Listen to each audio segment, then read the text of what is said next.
4光年だ。私はここにアインズールゴウン魔導国建国を宣言する。 Oke, hello guys and welcome back to my channel Kira Anime. Di video kali ini kita bakal membahas light novel untuk anime Overlord. Nah, di sini kita bakal memulai dari volume 10 dan ini merupakan lanjutan dari season 3-nya, atau dapat dibilang volume 10 adalah spoiler untuk season 4 anime Overlord yang bakal rilis akan datang ya untuk season 4-nya.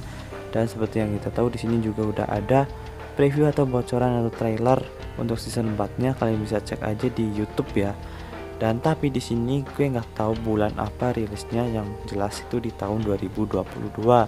Jadi gue bakal coba bahas terlebih dahulu sambil kalian nunggu anime ini rilis ya season 4-nya. Dan buat kalian yang belum pernah lihat bisa tonton aja, kali ini emang seru banget animenya. Oke, untuk volume 10 judulnya adalah Ruler of Conspiracy atau pemegang konspirasi. Oke, pertama kita prolog terlebih dahulu. Albedo masuk ke dalam ruangan Ainz setelah menghirup udara di mana dulu sang tuan berada. Dia merasakan sebuah kedamaian mengalir menembus jiwanya. Inilah artinya seorang gadis yang sedang jatuh cinta. Albedo menarik tangan yang berada di perutnya. Sekarang bukanlah waktunya untuk hal seperti itu. Bagaimanapun juga dia harus menyelesaikan tugas hariannya.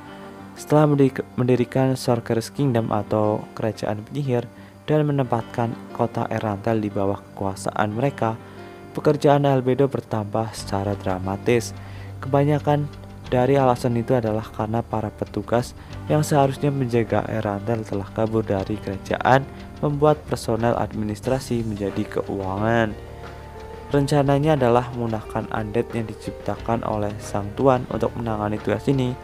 Namun karena mereka masih dalam fase latihan, hasilnya malahan memakan waktu miliknya dan menambah beban pekerjaannya. Ditambah lagi ada banyak hal lain yang harus ia lakukan, sementara jadwalnya mungkin akan kosong di masa depan. Untuk sementara dia masih akan tetap sibuk. Ada banyak arti dalam setiap tindakan yang diambil oleh sang tuan sebagai makhluk yang memiliki pertimbangan yang jauh dalam pemikirannya.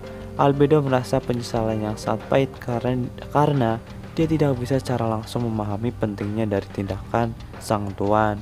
Sang tuan di sini maksudnya Ainz Sulgon ya. Bahkan Demiurge yang kecerdasannya setara atau bahkan mungkin mengunggulinya berkata demikian di masa lalu. Kebijaksanaanku bahkan tidak bisa menangkap milik sang tuan. Benar-benar tidak menyenangkan, tapi tetap saja meskipun begitu, yang harus kulakukan hanyalah mematuhi keputusan dari Ainz Sama, tak peduli negeri macam apa yang ia ciptakan. Oke, itu untuk prolog untuk volume 10. Sekarang kita masuki chapter 1. Judulnya adalah Kerajaan Penyihir Ainz Sulgon. Raja penyihir Ainz Sulgon sedang berada di tempat tidur membaca buku. Tempat tidurnya pun dipindahkan dari Nazarik ke Erantel. Sekarang sudah pagi. Ainz melihat cahaya terang yang masuk melewati sela-sela jendela dan ia melihat seorang pelayan. Dia adalah salah satu pelayan reguler Nazarik dan ia sedang menemani Ainz hari ini. Lebih tepatnya dia telah menemani Ainz sejak kemarin.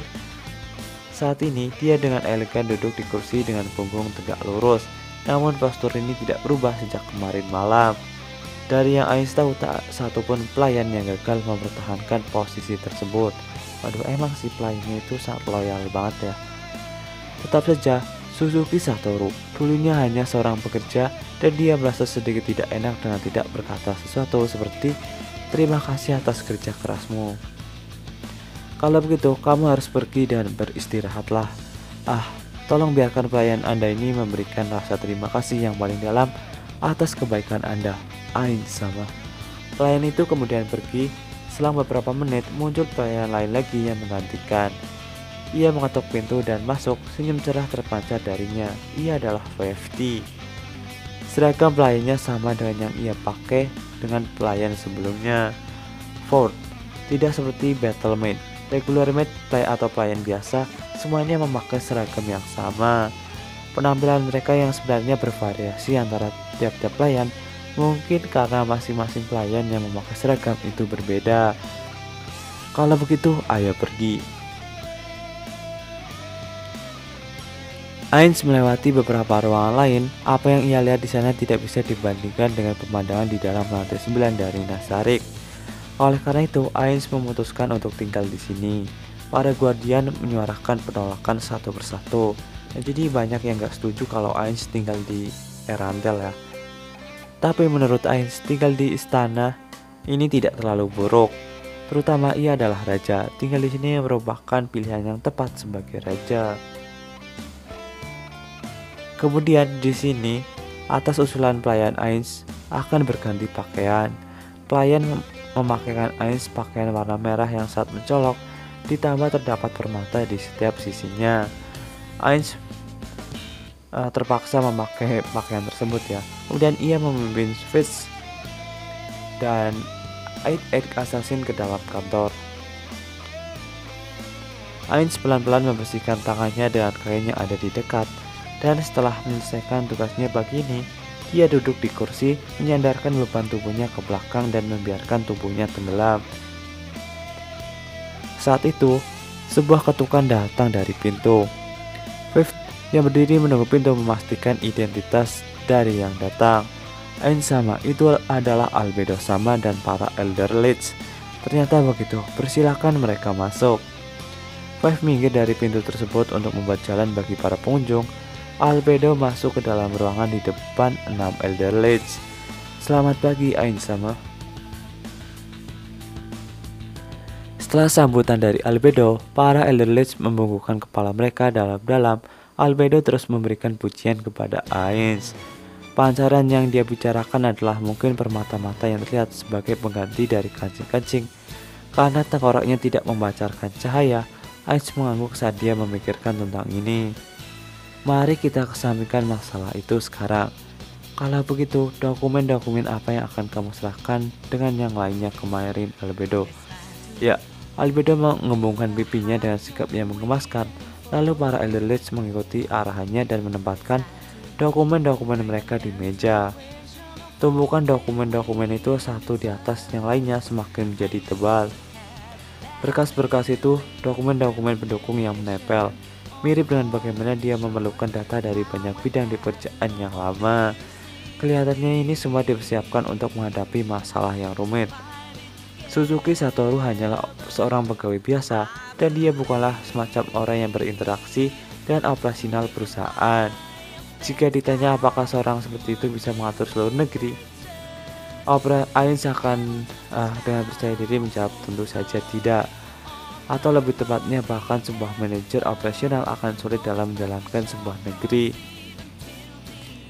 Oleh karena itu, Ainz mulai membaca tumpukan dokumen-dokumen itu dengan hati-hati dari atas hingga bawah, menempatkan segel kerajaan pada masing-masing. Setelah memberikan stempel dengan irama pada beberapa dokumen, Ainz berhenti sejenak memilih salah satunya sebagai target harian. Dia membuka dokumen itu, membaca isinya dengan hati-hati, lalu aku tidak mengerti. Lagi pula, apakah ini ada hubungannya dengan sumber-sumber bahan? Apakah ini sangat penting? Ya, entahlah. Albedo. Ya, Ainz sama, apakah ada yang menarik perhatianmu?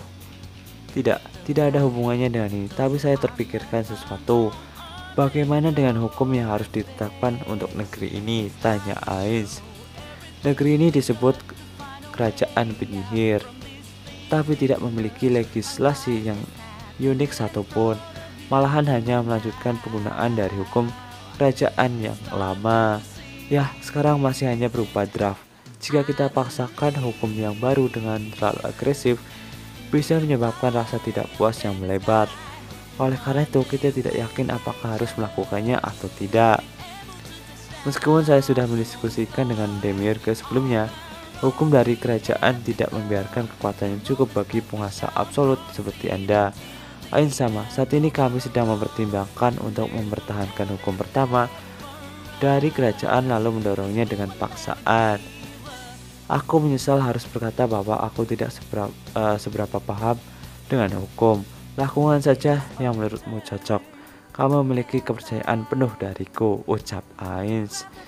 Ya, saya Marty. Kalau begitu mari kita mulai seperti biasanya. Ini adalah proposal-proposal yang akan kita saring hari ini. Ainz membuka kabinetnya dan mengeluarkan sebuah tumpukan kertas. Ini adalah saran-saran dan pendapat-pendapat yang dikumpulkan dari semua orang di Nazarik agar bisa membantu perkembangan kerajaan sihir. Ainz mulai membacakan saran yang teratas dengan keras-keras. Saya yakin kita memerlukan layanan pendidikan anak agar bisa menarik individu-individu bertalenta dan mendidik mereka. Dan begitu kita mungkin bisa memperkuat Nazarik. Meskipun itu tidak berhasil, kita masih bisa menggunakannya untuk mengembangkan teknologi untuk diri sendiri, yang mana juga akan bisa digunakan sebagai fondasi untuk memperkuat Nazarik pula. Seperti itu. Ainz melihat ke arah Albedo yang sedang berdiri dengan mata menghadap ke depan. Setelah semua pujian itu, Ainz melanjutkan wajahnya yang tegas, meskipun tentu saja wajahnya tidak bergerak. Setelah dipikir-pikir, kira-kira siapa yang menulis itu? Kemudian Albedo menjawab, saya yakin itu pasti Yuri Alba. Itu adalah jawaban yang instan. Ainz juga merasakan yang sama. Aku setuju, itu pasti saran dari Yuri. Kalau begitu Albedo, bagaimana menurutmu saran itu? Itu jelas sekali adalah hal yang bodoh. Babi seharusnya hidup seperti babi dan mati setelah memberikan semua yang mereka miliki kepada peternaknya. Tidak perlu mereka hidup dengan cara lain, karena tidak ada artinya bagi mereka untuk hidup berbeda. Tidak ada gunanya membiarkan mereka memilih kehidupan yang berbeda. Wah, itu sangat kasar sekali kelihatannya. Tapi Ainz memang setuju hingga batasan tertentu. Seseorang memang memerlukan pendidikan dasar agar bisa melayani sebagai roda gerigi, agar bisa memutar roda masyarakat. Ini adalah bagaimana seharusnya orang-orang itu hidup, bertambah tua dan mati. Membiarkan teknologi menyebar hanya akan mengancam kekuatan kita. Dari sudut pandang Ainz, mereka yang dikuasai harusnya bersikap seperti itu. Hidup dan mati tak peduli, namun harus ada yang mengembangkan teknologi baru agar kekuatan negeri ini meningkat. Pada akhirnya pertanyaannya adalah, siapa yang akan dituju oleh tombak pengetahuan itu? Kesimpulannya, kita harusnya hanya membagikan teknologi baru kita dengan mereka yang benar-benar setia kepada Nazarik. Kita akan memberikan rakyat biasa teknologi yang kuno yang tidak membahayakan kita. Buah dari pengetahuan hanya memiliki nilai jika kita sendiri yang memilikinya. Saya Marty, saya akan menyampaikan instruksi Anda kepada mereka. Kalau begitu selanjutnya, saat Ainz akan melanjutkan pembacaannya, sebuah suara ketukan datang dari pintu. Dua orang itu melihat ke arah Viv. Dia sedang membungkuk lalu pergi melihat siapa pengunjungnya. Ainz sama, mereka adalah Aura sama dan Mares sama. Sekarang setelah dia menyelesaikan tugasnya, Ainz memberikan isyarat kepada dua orang itu diizinkan untuk masuk ke kantornya. Pintu itu terbuka dan sepasang Dark Elf kecil mungil melangkah masuk. Senyum mereka yang berseri-seri tidak menandakan ada masalah apapun yang menjengkelkan yang telah terjadi. Lalu Ainz merasa lega. Selamat pagi Ainz sama. Ketika dia sudah dekat dengannya, Aura mengeluarkan kedua tangannya membuat tanda F, Victory. Aura tidak berkata apapun kepada Ainz yang bingung, hanya mengangkat tangannya dan membuat tanda. Setelah menyadari apa yang dia inginkan, Ainz menarik kursinya ke belakang, memegang Aura di bawah ketiaknya lalu mengangkatnya. Tawa dari Aura itu malu-malu namun jelas sangat gembira. Lalu Ainz membalasnya dengan senyuman, lalu dia berpaling dan memberi isyarat kepada Mare yang terlihat gugup. Dia memegang Mare saat mendekat lalu meletakkan di tulang paha sebelah kiri. Dari belakang Albedo mengeluarkan aura iri dan cemburu yang begitu kuat. Kalau begitu, kalian berdua ada apa? Benteng di dalam hutan besar, Nazarik palsu, atau mungkin sebuah tempat penyimpanan barang-barang telah selesai sekarang. Tugas Aura selanjutnya adalah menyembunyikan benteng itu dan memperkuat pertahanannya. Rencana awalnya adalah kabur ke sana jika musuh muncul dan menyembunyikan Nazarik yang sebenarnya. Tapi Jerknif sekarang tahu lokasi dari Nazarik. Menggunakan manusia untuk pekerjaan demikian akan membebani biaya tenaga kerja. Tapi golem-golem dan undead tidak ada masalah. Ditambah lagi mereka bisa menggunakan magic milik Mare untuk menghasilkan bangunan batu yang sederhana. Dengan kata lain, seluruh guardian di Erantel sekarang ada di ruangan ini. Jika ada sebuah negeri Dark Elf, dia harus mempertimbangkan kemungkinan mengirim mereka ke sana untuk bisa mendapatkan teman-teman. Namun, Suzuki Satori tidak pernah memiliki pengalaman sebuah cinta seorang ayah sendiri, jadi dia merasa agak telat untuk itu. Ketika Ainz menarik para worker untuk masuk ke dalam, dia menyerahkan budak-budak elf yang mengikuti mereka kepada Aura dan Mare. Biasanya siapapun yang memasuki Nasarik tanpa undangan tidak akan bisa pergi hidup-hidup. Namun mereka mungkin di sana karena bukan keinginan sendiri dan mereka tidak berniat membawa harta karun Nasarik menjadi milik mereka sendiri. Oleh karena itu, bukan tidak beralasan menunjukkan semacam kebaikan kepada mereka. Ditambah lagi jika mereka adalah Wood Elf atau elf hutan, mereka mungkin memiliki efek yang menguntungkan perkembangan Aura dan Mare. Seseorang harus mengunjungi ibu kota kerajaan untuk mendorong para manusia itu. Apakah Anda mengizinkan pelayan Anda pergi? Apa? Ainz benar-benar terkejut dan berseru lebih keras dari biasanya. Mengirim Albedo keluar sementara Demiurge tidak ada membuat Ainz merasa tidak enak. Di samping itu, kendali dirinya terhadap kota ini masih belum sempurna. Meskipun dia berpikir untuk bersantai dengan menyamar sebagai momon, keadaan sekarang sangat jauh berbeda daripada ketika dia masih memainkan perannya sebagai seorang petualang.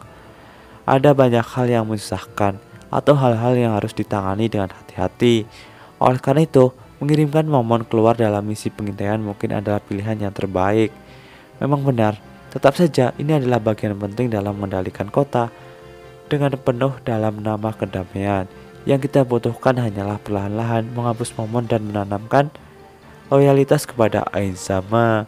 Sebagai gantinya, ini mungkin akan memakan waktu tahunan, tapi mau bagaimana lagi?